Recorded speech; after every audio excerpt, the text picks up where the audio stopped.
They are the deadliest special forces in the medieval world. Their symbol is the dagger. Experts in disguise, masters of stealth. They strike out of nowhere. They made themselves appear like ghosts. They would come in, stab, disappear.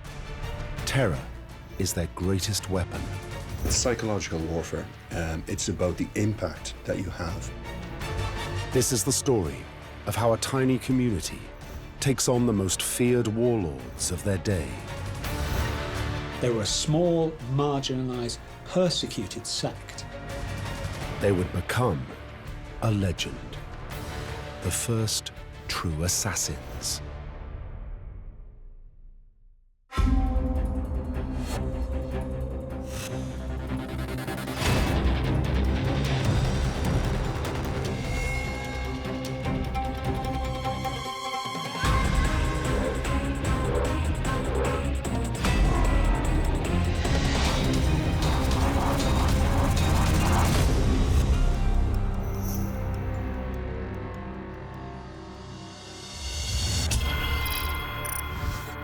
A 100 miles north of Jerusalem lies the port of Tyre. In the 12th century, it is a Crusader stronghold.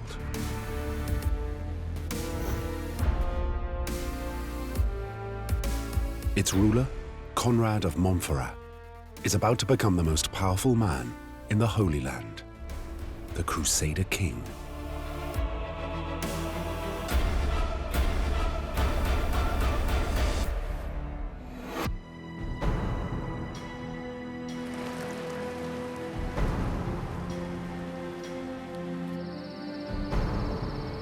That night, Conrad is returning home from dinner.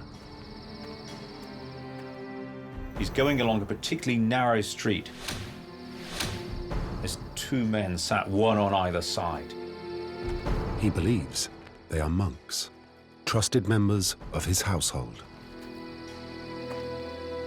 But Conrad is about to fall victim to the most feared Black Ops force of his time, the legendary assassins.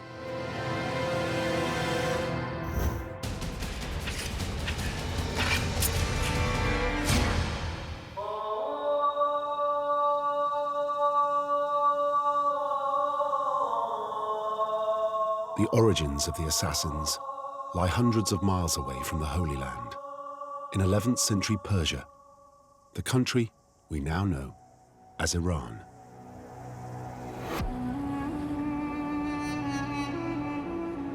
The Islamic world is torn apart by the age-old struggle between Sunni and Shiite Muslims. It's a division about who follows the truest Islamic tradition.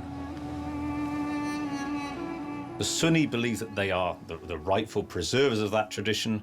They're the party of the community. Their rivals, the Shiites, support a different tradition that takes its authority from the Prophet Muhammad's descendants. The followers of Ali, the son-in-law and the cousin of the Prophet, say that the imams, the political religious leaders of their faith, should descend from him. Even today, this rivalry within Islam fuels bitter religious conflict.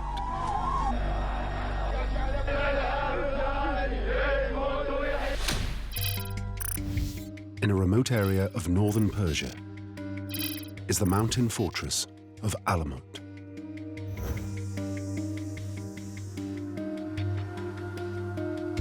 It is here that a particular Shiite community, the Ismailis, takes refuge. They were a small, marginalised, persecuted sect of Islam at a time when it was extremely unhealthy to be any of those things. Their base is known as the Eagle's Nest.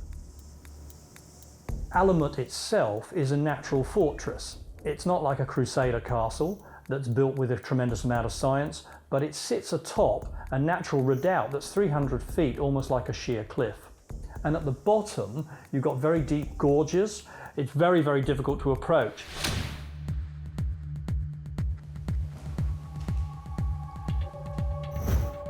The leader of this small remote community is Hassan-i Sabbah, a charismatic man who demands total devotion from his followers.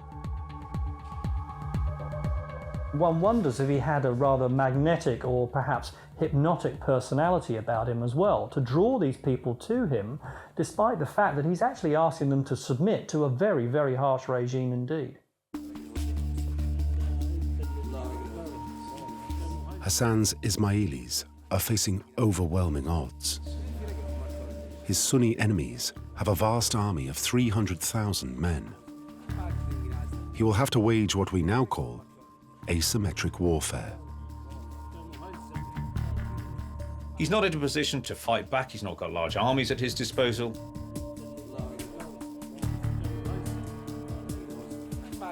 To survive, Hassan has to find something he can do, even with limited manpower. Finally, he hits on a radical solution. He will decapitate his Sunni enemies by murdering their leader. They're not going to be able to defeat him in battle, so they go in on a much narrower front. They're going to take out the man himself.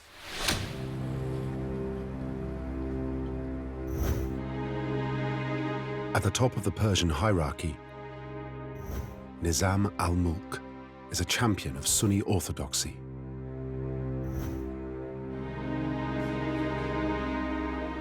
He's basically a one-man government, and he has made it his work to root out heresy right at the center of the Persian state. Hassan's Ismailis are one of his prime targets. He's described them as the pus of sedition. He really thinks they should be expelled. So if Hassan picks him out and if he removes him, he really will be striking a blow against the man who is the real cheerleader against his group.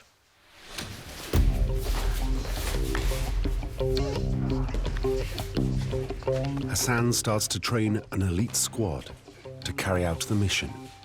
They're chosen from his most devoted followers, the Fida'in. The early Fida'in were almost certainly from that particular area of Iran. So these are tough mountain men. Hassan begins by teaching them how to fight at close quarters. Their actual personal skills are in many ways much higher than you find in armies today. So commandos won't be so well trained in individual hand-to-hand combat. Because they have technology, people today rely on technology. Then they had no technology, it was just them. They were the weapon. The key question is how to make the hit, to take out their target.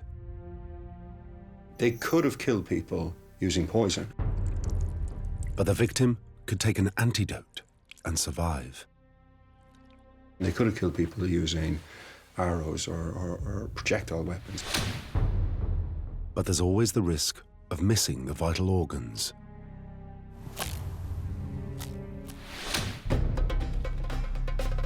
Eventually, the weapon they choose is the dagger. Striking up close, you can make sure of a kill. A dagger gives you a greater chance of actually achieving your aim. But using daggers in combat demands immense skill. Throughout history, there's only 3 different types of weapons available in a dagger.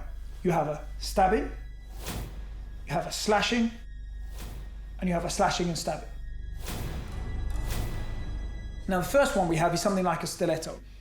The key point about a stiletto is it's very strong, thin blade for high penetration power. So a stabbing of a stiletto goes straight through, so in and stab through. With the weapon concealed, you walk towards them, pull out, stab, and walk on. The next type is a slashing blade. From here, they would just draw and slash. As you can see, in one motion, it would be very hard to even see that it happened.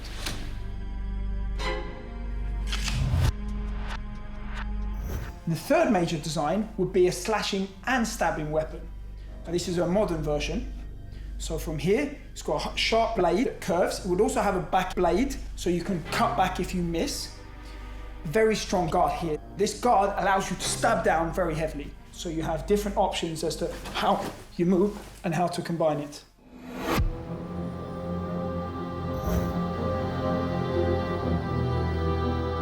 The Ismailis' next step is familiar to today's special forces: to gather local intelligence on their target. It's a big operation. It will require inside knowledge. An Ismaili spy infiltrates the Sunni leader's headquarters, watching Nizam al-Mulk's every move. How does he conduct his life? What's the best opportunity we can get? Where is there a chink in that armour?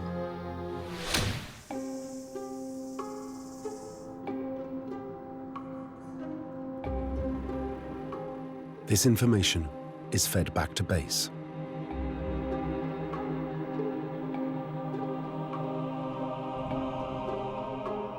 With a detailed profile of his target, Hassan identifies what he thinks is a weakness in al-Mulk's security.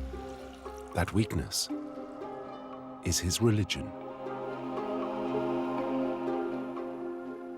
This is the only way he's going to actually get that close to him. And he calls on a man to represent a Sufi mystic, a holy man, an ascetic, somebody who normally one would never suspect of misdeed. A Sufi would be seen as a man of peace.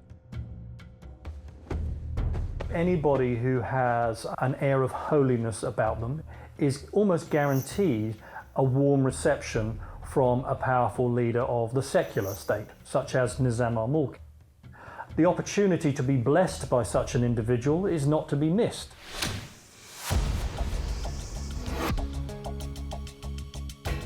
Having worked out how to get close to him, Hassan's next problem is how to kill him. The trick is to use distraction. The person must be distracted by an event, so you trip or you drop something, and this moment you exploit it.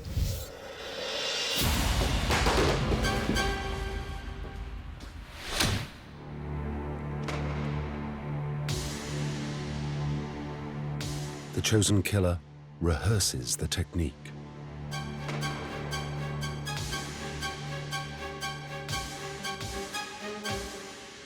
After months of training, he is ready.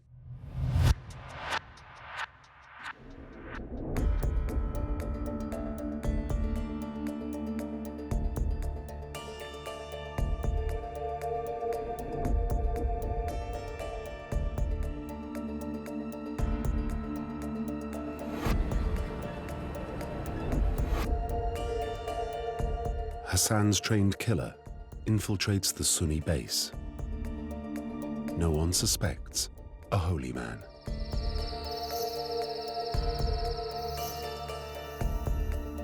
In the quarters of Nizam al-Mulk, there is no sense of any threat.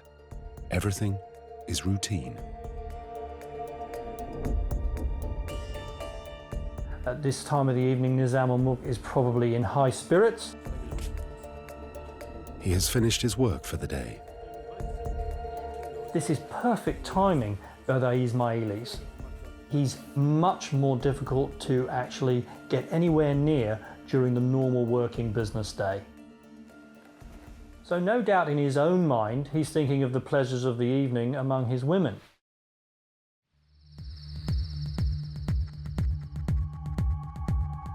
In the shadows, the Ismaili killer waits for the moment to strike.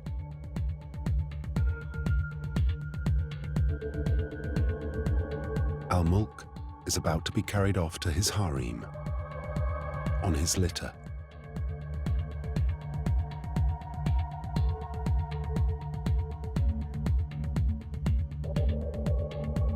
But then he sees the Sufi holy man approaching. He's quite prepared to let this guy in and give him a blessing on his way.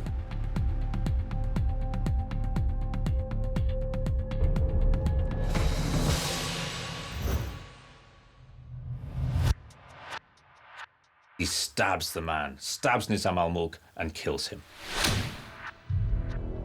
The distraction has worked.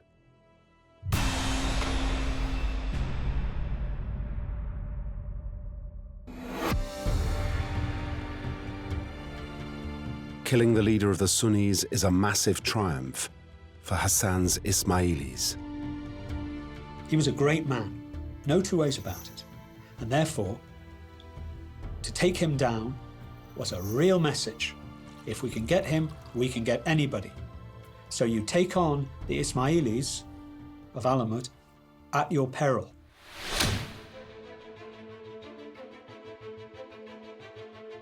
Over the coming years, Hassan presses home his advantage. He launches a range of terror attacks, which would be familiar to us today. There's about 25 assassinations in this early period. They really do enter quite a little golden patch or a purple patch where they have a number of successes. They were prepared to do anything to win. The way that the assassins killed was absolutely amazing. They made themselves appear like ghosts. They would come in, stab, disappear. They changed their mode of operating every single time.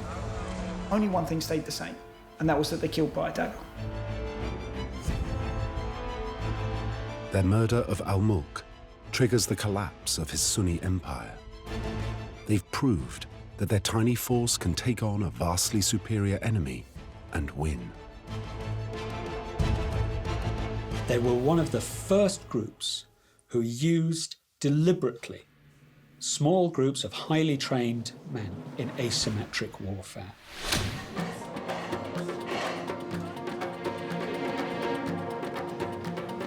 The success of Hassan's elite killers becomes a talking point on the streets. They are celebrated across the Middle East in a popular poem. It says that with one lone warrior on foot, a king, though he may have 100,000 troopers, would be in fear.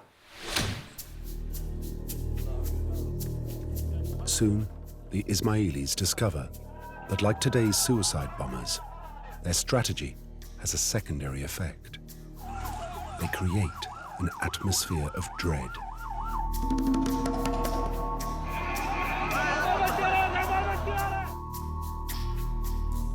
With terrorism, the fundamental thing you have to remember is that it's psychological warfare. It's not really about how many people you kill. It's about the impact that you have. It's all the more fearsome because Hassan's men aren't afraid to die. The Sunnis face a huge problem with the Ismailis because the men that are sent on these missions happily embrace death. And that obviously makes them truly terrifying. The echoes today are very familiar. But there is one key difference. The Fidayeen's method is much more precise. It doesn't have collateral damage. It doesn't strike at innocents. It strikes specifically, cleanly, and discriminately at the target.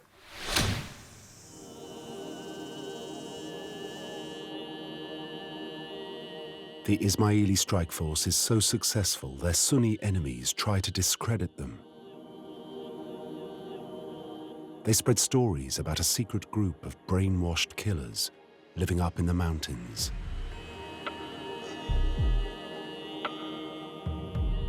They were painted as deviants, as drug users, as crazy fanatics. And in much the same way that modern terrorist groups often get the same treatment, that they're fanatics, psychopaths. The myth becomes more and more exotic Both Muslims and Western Christians retell the story of young killers manipulated by an evil leader.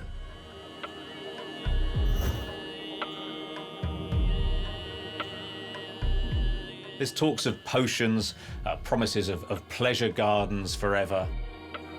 Some of the ideas begin to blur a little, that they must be perhaps drug-induced to have this level of devotion. In particular, the Sunnis label them Hashishian, or users of hashish. The name has stuck. This morphed into the word that we use today for a political killer, assassin.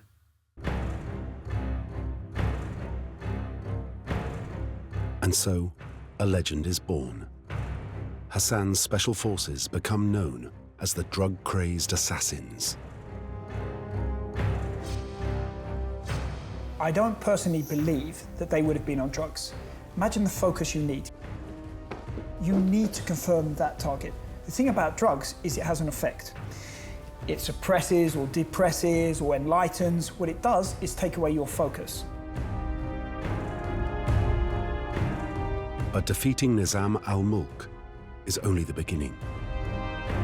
In the future, they will need to use all their fighting skills to defend their community not only against their Muslim enemies, but a new threat from Christian Crusaders. Some 50 years later, in the mountains of northern Syria, the Ismaili assassins establish a new base at Masyaf.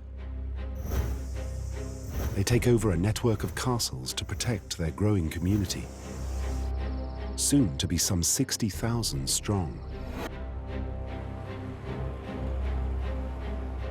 But here in the Holy Land, they find themselves in the middle of an even more dangerous power struggle. A religious war is raging between Sunni Muslims and the Crusaders from the West. At stake is control of the city of Jerusalem and its sacred places of worship.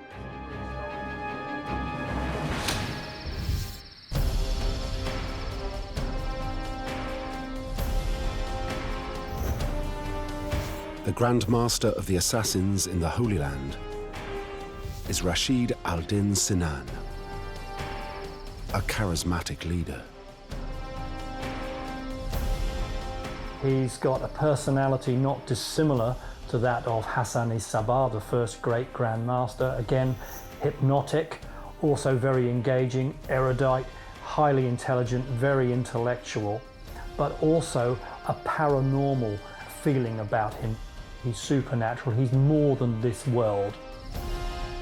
There is enormous devotion and obedience to him. If he tells one of his followers to go and take somebody out to kill them, then they will certainly obey his commands.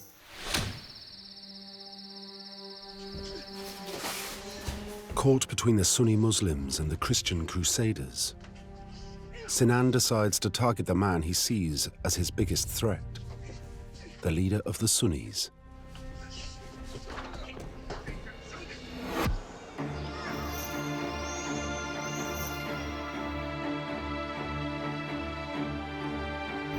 Saladin the Great is the finest warrior of his age. He has won a string of victories against the Crusaders. He wants to draw the Near East together, Egypt, Syria, northern Iraq, under his rule. He is also a fanatical champion of the Sunnis. He is incredibly orthodox as a Sunni. We know that he carried out crucifixions of what are unorthodox or heretical thinkers. Saladin is a deadly menace to the Ismaili assassins. He is now #1 on their hit list.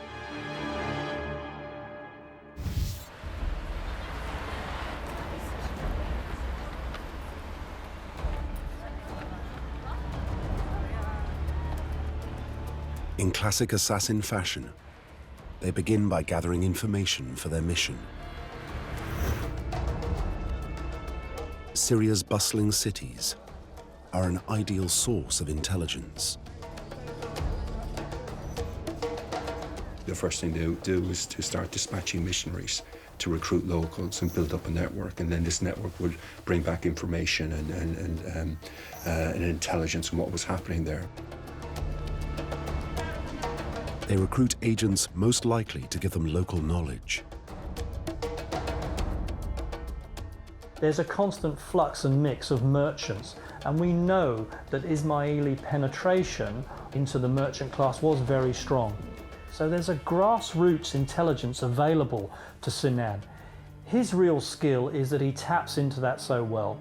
We hear stories of him using things like carrier pigeons for communication, but I think what's more important is that in his own mind, he maps out the various pressure points and power plays that are occurring in Syria.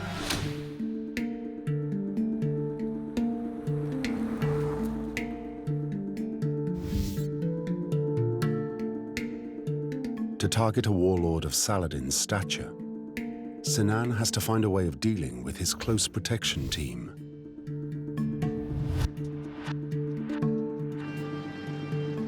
These leaders in a very, very hostile and dangerous world will have had the very best bodyguards in the business. The very best bodyguards, because your life depended on selecting the right guys. Sinan's network needs to provide detailed intelligence on Saladin's security. It would be really important to find out how their bodyguards moved, what they did, what they were trained in, how reactive they were. But you would also learn when to exploit the bodyguards, because it's the same for today. No one can be 100% alert all the time.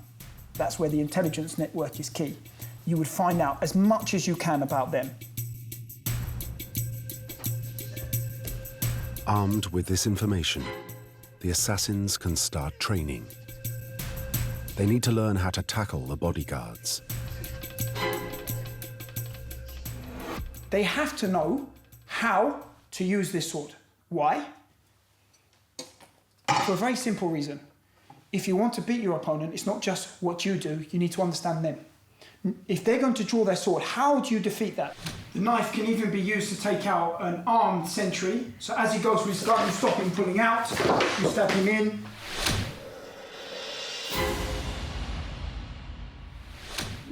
They practice how to take out a single sentry. First thing you must do is grab his head, pull him in, and then you finish with another stab.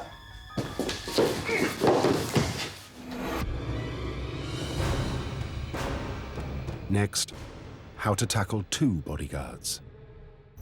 The weapon is hidden, and you walk forward in a calm and composed and respectful manner. Pull out, stabbing 2 shots, and 1 more shot to finish.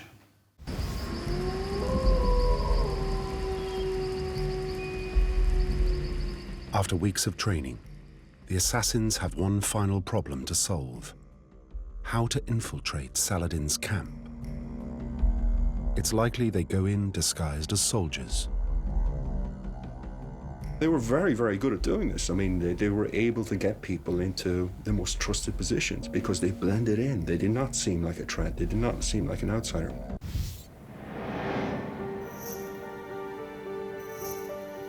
"200 miles north of the assassins' territory, Saladin is on campaign.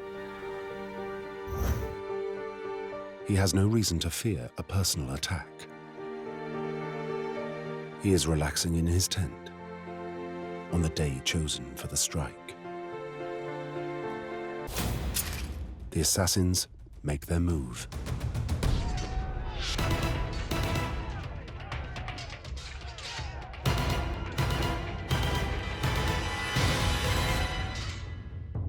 But the bodyguards prove too strong.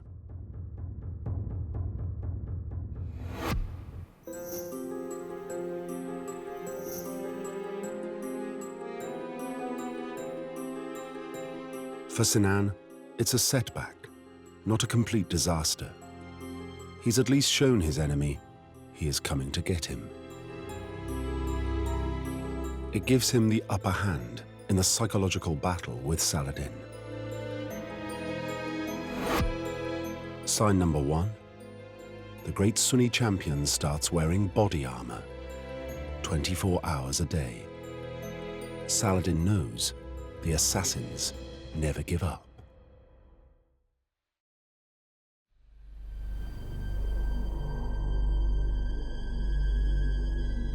Up in the mountains, Sinan bides his time.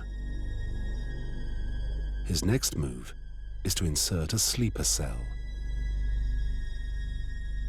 The Ismailis are quite prepared to wait. They're quite prepared to put in sleepers, as we might call them. They're quite prepared to wait a great deal of time until it's politically required.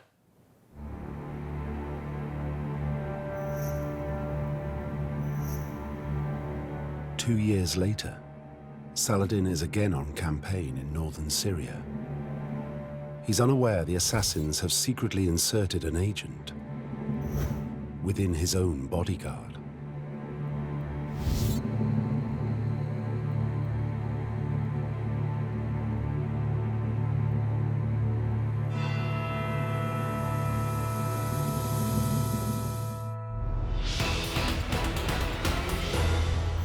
Only Saladin's body armor saves him.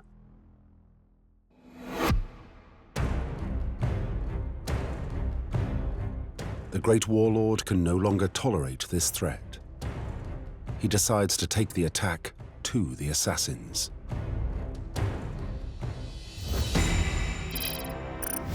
Saladin lays siege to Sinan's castle at Masyaf. He is determined to eradicate the assassins once and for all.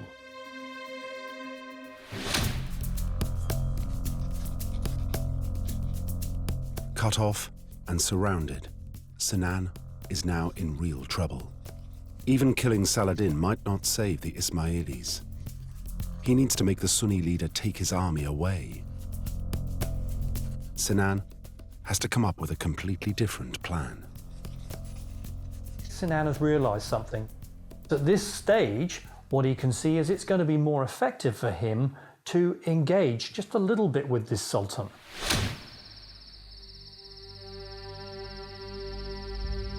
Sinan is going to apply psychological pressure. Legend has it that Sinan himself creeps silently into Saladin's camp and leaves him a note with the assassin's calling card, a dagger.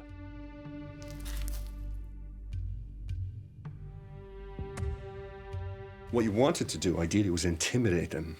The message is very clear, you know, we can get you. We can get you whenever we want. The note reads, "Death holds no fear for the Fidayeen. I will defeat you from within your own ranks." The note is truly chilling because he's telling Saladin, you may threaten us with death, you may threaten us with extermination. You're threatening us with the very thing that we actually embrace. You're threatening us with something that holds absolutely no fear for us whatsoever.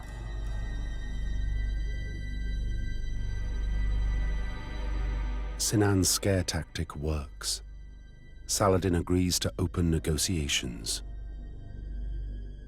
Sinan has made a huge psychological dent into Saladin here.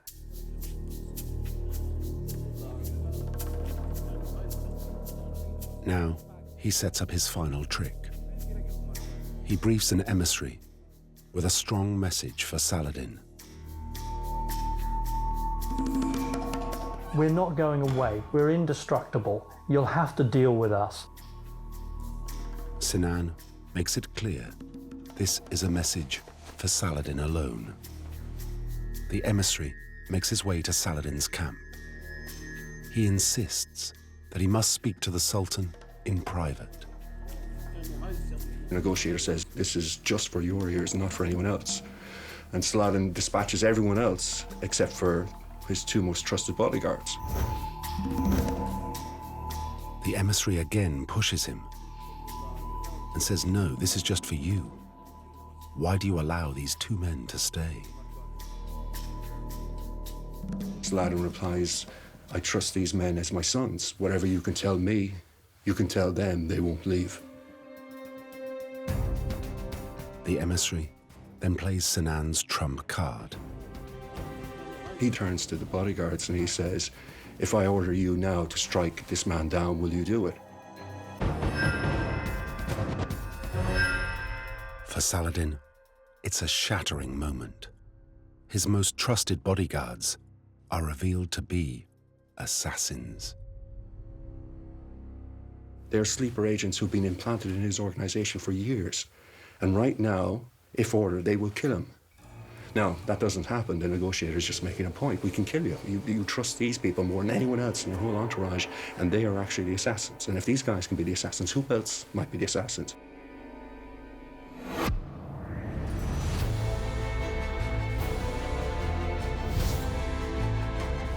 The psychological warfare works. Saladin lifts the siege, and Sinan's assassins are safe again. But their triumph is short-lived. They still face another major force in the Middle East, the Christian Crusaders.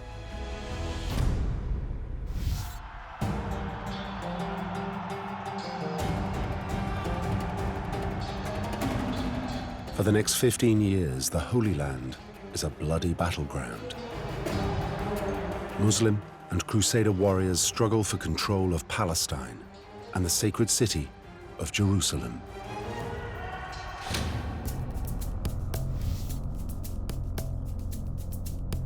Finally, it falls to Saladin and his Sunni forces. 100 miles to the north, the Crusaders still hold the port of Tyre. It is here that a new threat to the assassins is emerging.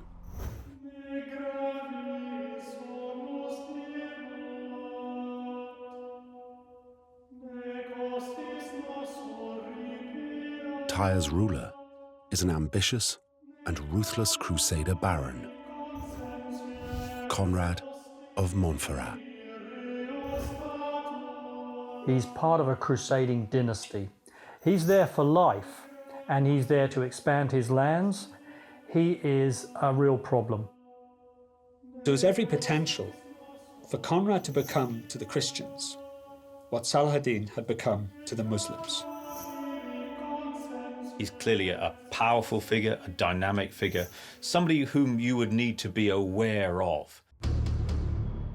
And Conrad has already made enemies of the assassins. There's a story that an assassin ship arrives at the port of Tyre, and Conrad has the goods confiscated and the crew taken prisoner. And Sinan says, you should return these things to me and release the people. And twice Conrad says no. Saying no to Sinan is potentially quite dangerous. I think it means that your card is marked.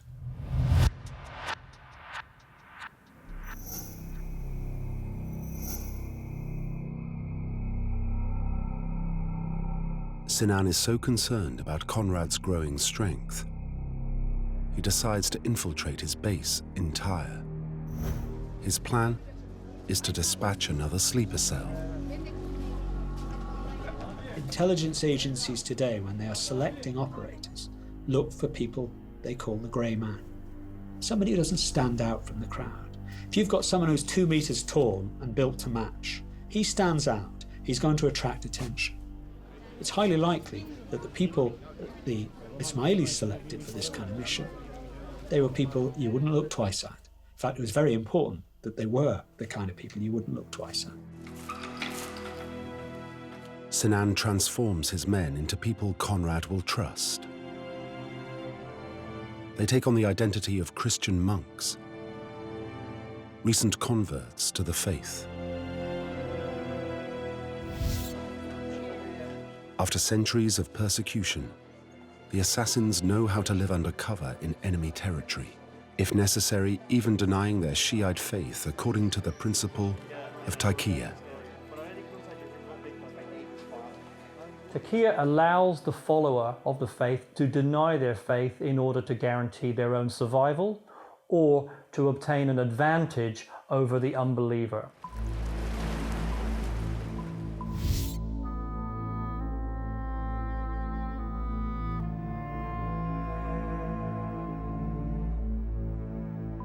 But the assassins have to play their role carefully to avoid raising suspicion.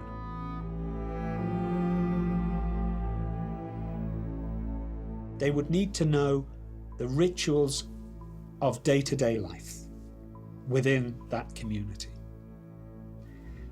They would need seamlessly to fit in to the routines of the day.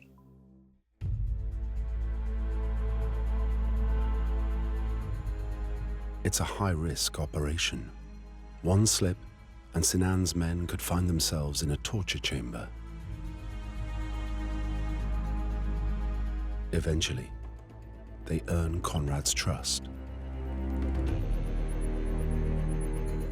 Relying on the usual assassin traits of being, charming and reliable and capable and all the rest of it, you can worm your way into positions of trust and security. And that's exactly what they achieved.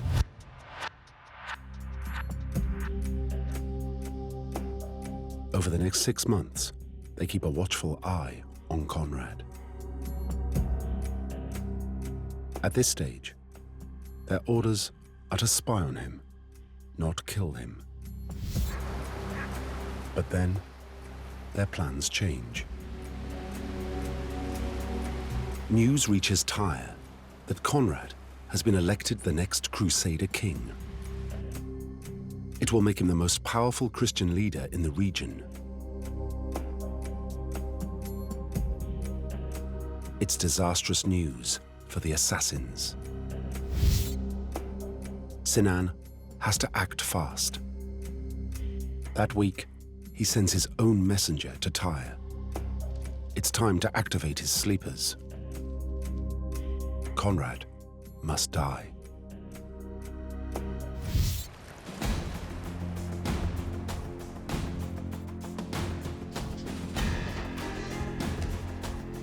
Secretly, the two assassins begin training for the mission.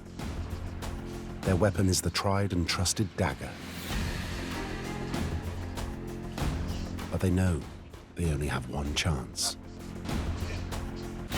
If you're going to kill an opponent, you want to make sure he's dead. You need to confirm the kill. So modern day, if you shoot him, you would then shoot him in the head to make sure absolutely he's dead. Well, with the dagger, what they're going to do is they're going to make sure that they target more than one area.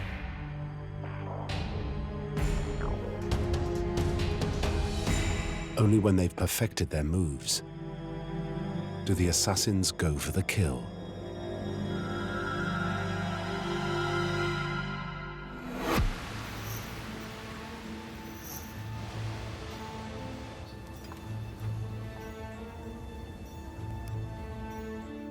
Conrad, the future king of Jerusalem, is waiting to go out to dinner.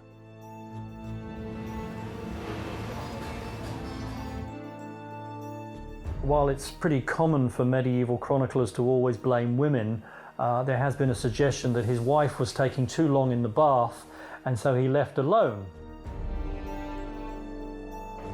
Conrad walks out into the streets to dine with a friend.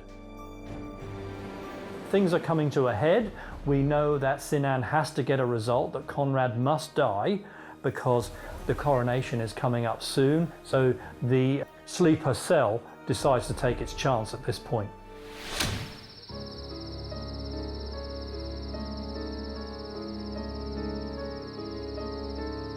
While Conrad's at his friend's house, the assassins take up their positions, ready to catch him on his return. The last moments would be key. You'd be checking to make sure you have absolutely everything and it's working the right way. So for instance, in your robes, you'd be checking you can pull out and cut straight away. They knew just what they were going to do, and that was what their whole life had been geared up to, was that moment.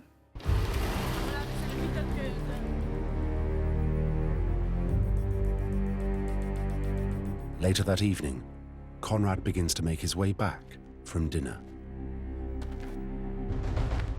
I think we can imagine a man who's not really looking for immediate threats that are posed to him.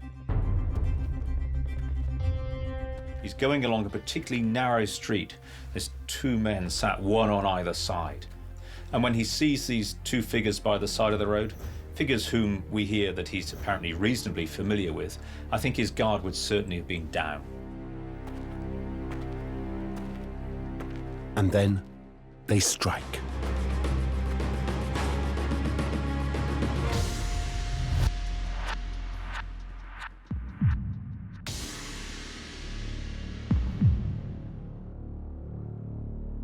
Conrad of Montferrat is dead.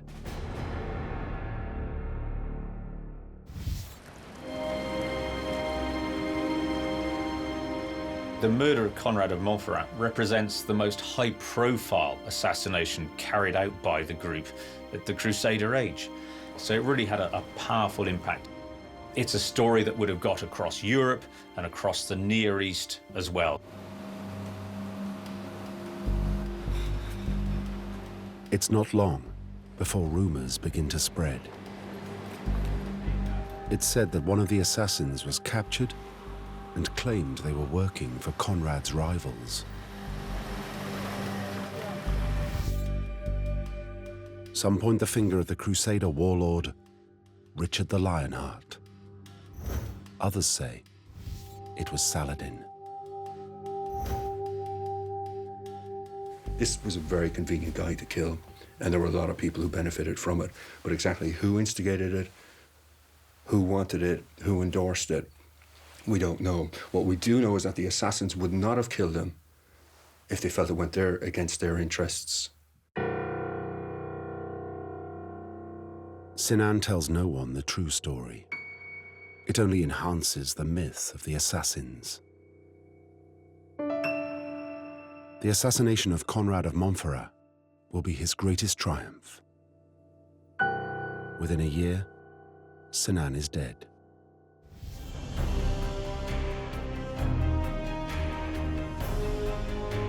The assassins' exploits in Persia and the Holy Land ensure the survival of the Ismaili faith. This is a community and an idea that survives for nearly 2 centuries against overwhelming odds.